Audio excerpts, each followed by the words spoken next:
एक भिखारी और युवा। एक युवा नौजवान लड़का था, लेकिन बेरोज़गार था। नौकरी के लिए काफ़ी मशक्क़तें कर रहा था।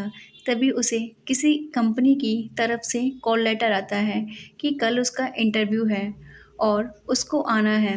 अब वो लड़का थोड़ा परेशान हो गया, क्योंकि जिस जगह उसको इंटरव्यू के लिए जाना था, वह जगह उसके घर से करीब 50-60 किलोमीटर दूर थी और वह एक बेहद ही गरीब परिवार से था।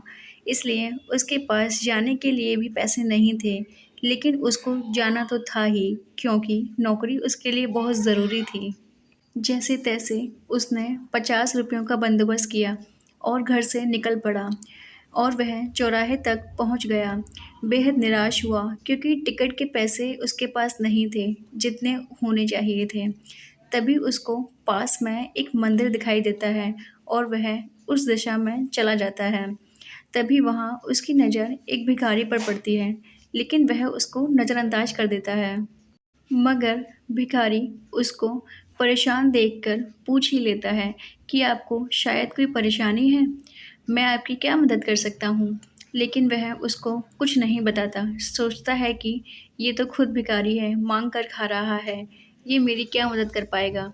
लेकिन भिखारी बुज़ुर्ग व्यक्ति था, तो उसके 2-3 बार पूछने पर लड़का मजबूर हो गया, ये बताने के लिए कि उसको क्या समस्या है।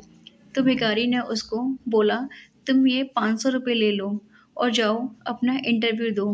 वैसे भी मैं सिर्फ़ दवाई के लिए ही पैसे इकट्ठा करता हूँ और जो पैसे बचते हैं, उन्हें दान पेटी में डाल देता हूँ। इसीलिए ये पैसे मेरे ज़्यादा काम के नहीं हैं। शायद तुम्हारी इससे कोई मदद कर सकूँ, तो मुझे भी खुशी मिलेगी। अब वो वहाँ से निकल गया और इंटरव्यू में सिलेक्ट होकर जब वो वापस भिखारी से मिलने आया, तो उसके पास लौटते वक़्त काफ़ी भीड़ लगी हुई थी। उसने पास जाकर देखा, तो वह भिखारी ही था। लोगों ने कहा इसके पास दवाई के लिए पैसे नहीं थे, इसीलिए आज की दवा ना लाने की वजह से चल बसा। आपको क्या लगता है, उस युवा दिल की क्या हालत होगी? वही जो अभी हमारी हो रही है। अब मैं आपको इस मोटिवेशनल स्टोरी का गुड रहस्य बता देती हूँ। किसी भी काम को करने या किसी भी लक्ष्य को हासिल करने के लिए मार्ग में हज़ारों कठिनाइयों का सामना करना पड़ता है। अगर ये सोचकर हम आगे ही ना बढ़े तो?